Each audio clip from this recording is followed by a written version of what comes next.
Good morning, and welcome back to the farm. Things were going much too smoothly.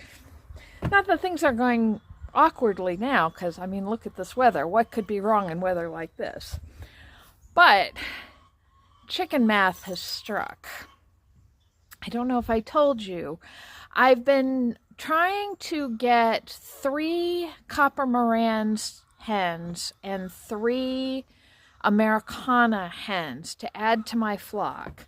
The Copper Marans lay a dark, almost chocolate-colored egg, and the Americanas lay blue eggs. And as I'm moving into selling my eggs, I wanted to have a more colorful mix. And I have room in the coop to add another 6 or 7 more hens. But those 2 varieties, at least in this part of New York, are very, very hard to come by. We've been hearing stories about people going to Tractor Supply the day they get their chick shipments and buying every chick that comes in so that they can then turn around and sell them, things like that. So and all of the hatcheries don't have females on offer at all. The only thing, and they aren't even selling straight runs on most of them. The only thing they're selling are males, and that doesn't do me any good. So I've been looking for probably a month trying to find these chickens. Well, I finally got a lead on the Copper Marans a couple of weeks ago. And I'm picking up 6 of them because she said she's pretty good at telling which are the females and which are the males, but it's not 100% guarantee. So I'm going to get 6 of them so that I'm sure to at least get the 3 hens that I want. And just today, I found a guy who is selling 5 6-week-old Americana pullets.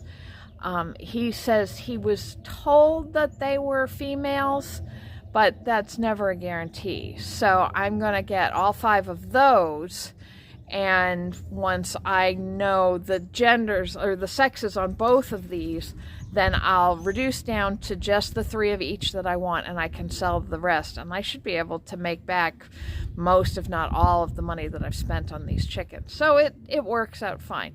But it basically means that in the next 2 days, I'm going to double the chicken population on this farm. So I'm leaving the Sussexes where they are for right now. We're going to give, there they are. We're going to give them a run today so I can let them out of the tractor and they can run around, because that's a really small space for grown-up chickens like that. The chicks that I pick up tomorrow, the Copper Marans, they are newly hatched, so they are going to be in my dining room in the brooder box, which you might remember that from last year. I've just got that out of the shed and I've got to get it cleaned up. It looks like there was a mouse nesting in it over the winter, but the wires on the warmers all seem to be fine, so I'm not going to sweat that too much. So they're going to be in the dining room, and the shed back there was the original chicken coop for this property, for the folks that had the property before me. And it's still set up as a chicken coop. I've been wanting to set it up as my rabbitry, but I never got around to it. And that's actually going to work out in my favor, because I'll put those Americana pullets in there and keep them there until they're big enough. And at that point, I'll move the Sussexes back into the main coop. I'll move the Americanas into the tractor while they adjust to their new flock. And then I'll put the chicks, they'll be about a month old at that point and should be feathering out, and I'll put them in the old chicken coop until they're big enough. And once I get the Americanas out of the tractor that's going to be in the chicken run, then I'll be able to put the chicks, the Copper Marans, in there to make their transition. And then finally, in about 2.5 months, so that's what, mid-June, I'll have everybody integrated into one massive flock, and trying to figure out where to give them all roosts in that coop. So that'll be a project for a couple of weeks from now, but not right now.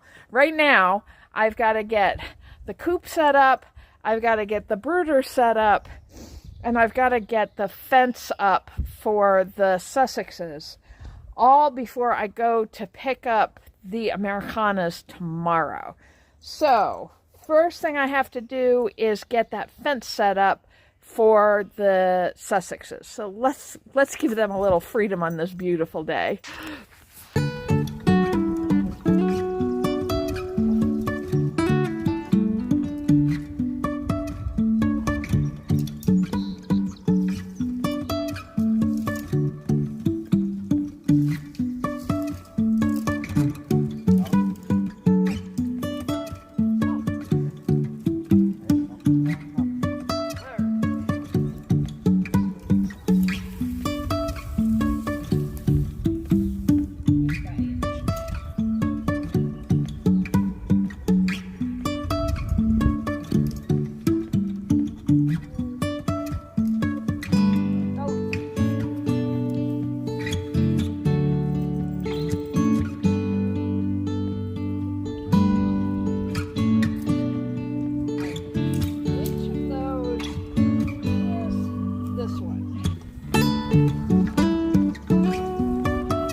Make these some very happy chickens.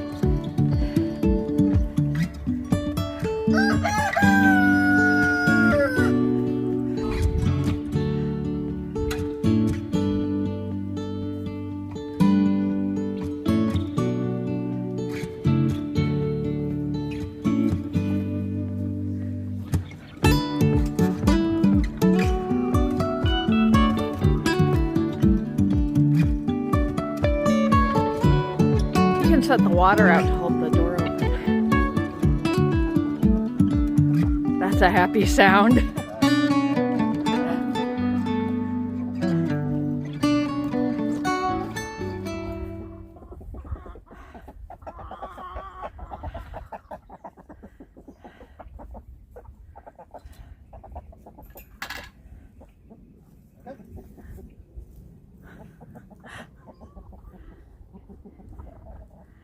June, you get out of there every time I turn my back. Why can't you find your way out an open door?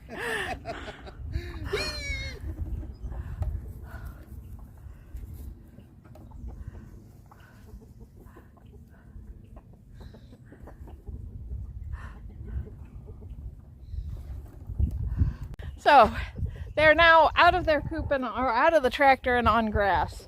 And that's not good enough for them because I let the Bielefelders out to run around who are now taunting them that they can't come out. So they're all trying to shove their way through the fence, but we'll keep an eye on them. And the biggest concern is that they go back into the tractor tonight rather than trying to get into the coop. And that'll be that, and making sure that there aren't any jailbreaks. I've been a little worried about the Sussex hens because they've only laid 2 eggs since they moved into the tractor. And I don't know if it's just because they were confused and unhappy, but hopefully being able to be out on grass and having more space to run around, they'll be a little happier and able to move around more. Once it's time to move them back in with the flock, we'll just pull this divider fence and maybe push the run back a little further, just like I had it last year, so it's open for everybody to move through. And at that point, I'll be able to move the tractor further into the yard.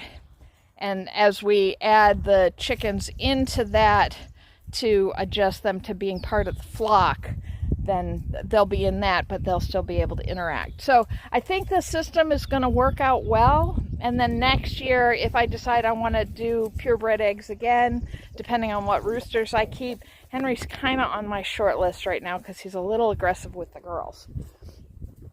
So if I do end up with a Copper Marans rooster, I might keep him.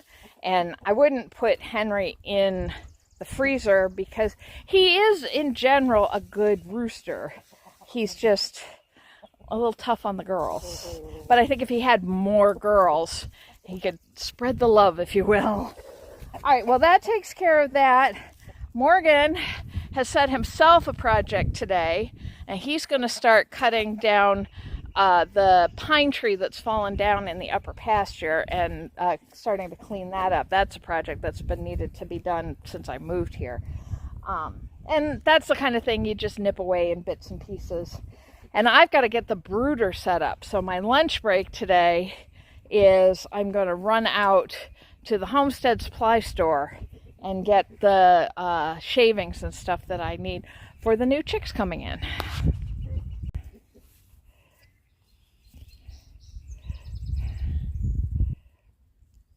Now they're not going to do it. Of course not. All right, well, at least now they know where safe is. Mm-hmm. And hey, chicken B-roll. Chicken B-roll is always a good thing.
Good morning, and welcome back to, well, it feels like I was doing the same thing this time last year.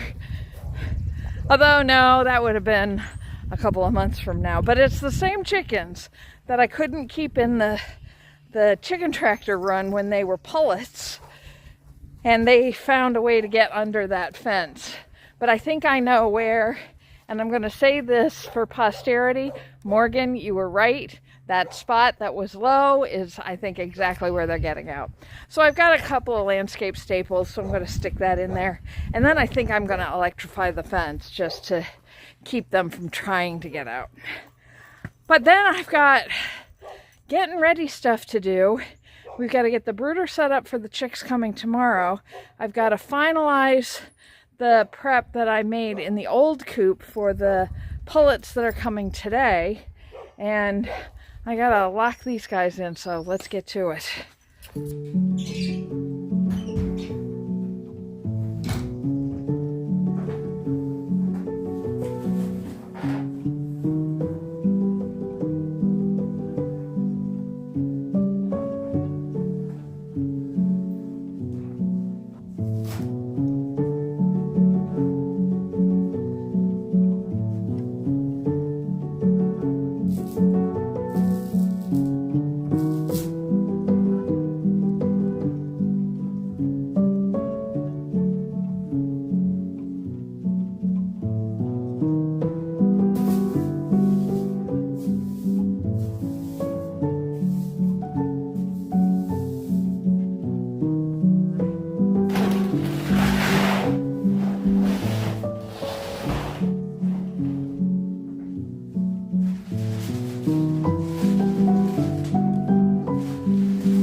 Alright, so everything is set for the chickens to come, except the chickens.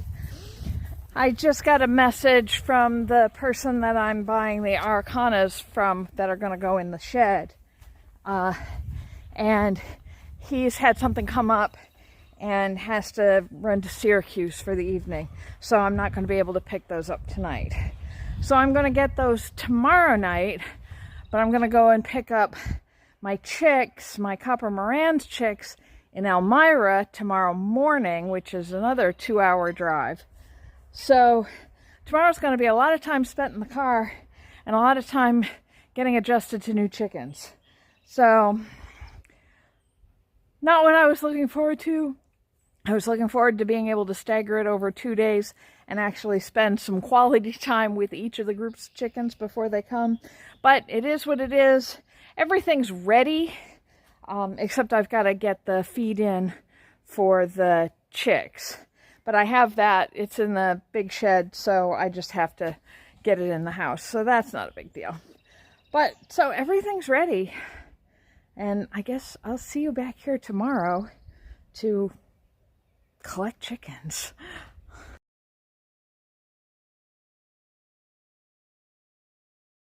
Good morning. Well, chicken day yesterday was a bust. The chicks I was supposed to get haven't hatched yet. So I'm still waiting on those. And the pullets I was supposed to get, the guy I was getting them from messaged me at the last minute on Friday and said he had to run to Syracuse. And could we do tomorrow? So I'm like, yeah, I can do tomorrow afternoon. And Saturday, when the chicks fell through, I messaged him and said, hey, I'm available all day. Let me know when's a good time for me to come out. And about 1 o'clock, I finally heard from him. And he said, well, this weekend's just not going to work. I'll message you tomorrow and let you know what'll work. I'm like, my dude, why did you put the ad up if you weren't going to be available? But anyway, so I'm still waiting to hear from him. So out of all the frustration of getting everything done and ready and not having the chicks, and it was raining all day yesterday. I had kind of a down day yesterday. And I'm like, okay, tomorrow you have to do something. But it's still going to be too wet to start anything in the garden. And all my lumber is wet. So I don't really want to be putting the circular saw through it. So what could I do? And I remembered the Central Bridge Farm Swap. This is a place over mid-state that every other weekend, usually on a Sunday, a bunch of people get together with farm stuff, animals, produce, whatever, that they want to swap and put out tables for $5 and everybody buys each other's stuff. So it's only $5 to sign up. I've got a table. I've got 6 dozen hatching eggs that need to find a home. So I figured, why not give it a try? So we are going to the Central Bridge Farm Swap.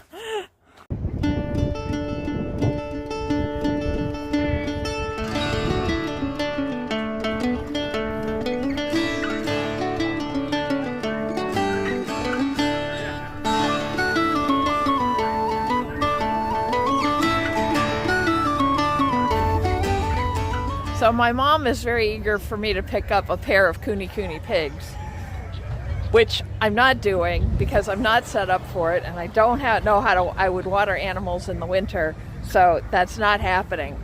But I have already cracked. And I've got rabbits. So I've got a breeding trio of meat rabbits. The females are Rex California crosses, and the male is Silver Fox Cream d'Argent mix. So they should throw some pretty meaty babies. Not yet. I'm not ready for that. I'm not set up for rabbits, but I have the equipment, most of the equipment I need to get set up. There is somebody here who is selling water bottles, so I need to pick up a couple of water bottles. I have the cages at home already, and I need to get hay and rabbit feed. So we're already off to a good start. I haven't sold much yet Everybody who's talking to me about eggs says, oh, I just filled my incubator, which is fine. But I did sell one of my pots. I sold one of my plant pots. So we're off to a good start. I've almost made back the cost of the rabbits. It is cold because it is very windy, but at least it's not raining. Ooh, somebody's got a pig that's not happy.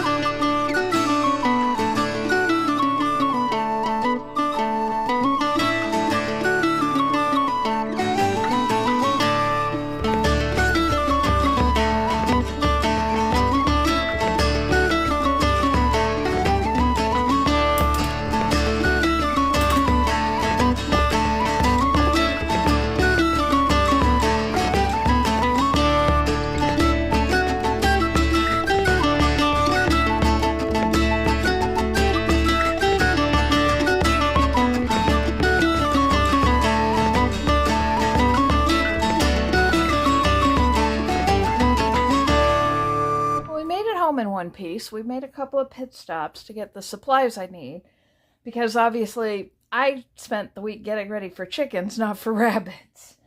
But I still had this box set up, so they're just going to settle in here at least for tonight, and tomorrow I'll work on getting their permanent crates set up. The cats are not sure what's going on here. Everybody I know who has had cats and rabbits at the same time have commented on even their mightiest of hunters are absolutely terrified by rabbits in the house. So I expect nothing different here. So I was talking to Crow earlier, and we've decided, since these are meat rabbits, these aren't going to be the eaten ones. So we're going to name these ones. And we're going to name them after chefs. So this little black one is Lydia, after Lydia Bastianich. And the little brown one, if she comes out, is Julia, after Julia Child, of course. And the big one is the male, who you may have heard me call Big Tony, but his official name is Bourdain. But I suspect he's probably going to get called Big Tony a lot. So we're just going to let them settle in here and let the cats get used to them. Morgan was asking how they were going to respond to the chickens, because they're going to be in the same structure as the chickens. Hello, dear. But, ooh, crazy here. The wind was just ferocious out there. So, they're going to be in the front half of the old coop, and the chickens will be in the back half. And even once the chickens are given a small run, they'll be going past these guys in their crates. They won't necessarily be intermingling. So I don't foresee there being any issues. If you haven't raised rabbits before, they're actually pretty easy to raise, because you just feed and water them. I've got their water bottle already set up, and I'll get a bowl out for their food in a little bit. And they just kind of do their own thing. I'm talking with Crow about figuring out how we're going to raise these long term. I'm not crazy about the crate system, although there are a lot of benefits to crate raising rabbits, especially meat rabbits. It's a lot easier to control how often they're breeding, and who's being bred by who, and then taking care of the kits once they're born, things like that. But I kind of like the idea of colony raising them, which is a little more natural for their experience. Now, I've got to make sure that I can keep them safe doing that, meaning A, nothing's getting in to get them, and B, they aren't getting out to cause trouble in the landscape. So Molly was just checking them out and freaked out. So I think the history is proving accurate. So we're going to stick with what we know for now. I've worked with Crow raising rabbits for a number of years. They did 4-H back in middle school for a couple of years, and we had Angora rabbits at that point. And then we got a mutt rabbit. Actually, our first rabbit was a mutt rabbit, and then we got the Angoras, and then we had another mutt rabbit, and they still have Paprika, their current mutt rabbit. So this isn't necessarily new territory for me. It's just making decisions on how we're going to do it here. And Crow got very excited and may be coming up next weekend to help set up whatever we're going to do. But their life is changing right now, so they may not be able to make it up. But we'll see what happens. So I'm just going to hang out with the rabbits here and keep the cats from causing too much mayhem. And hope we hear about the chickens sooner rather than later. So I hope you'll come back and see what we get up to. Good night, everybody.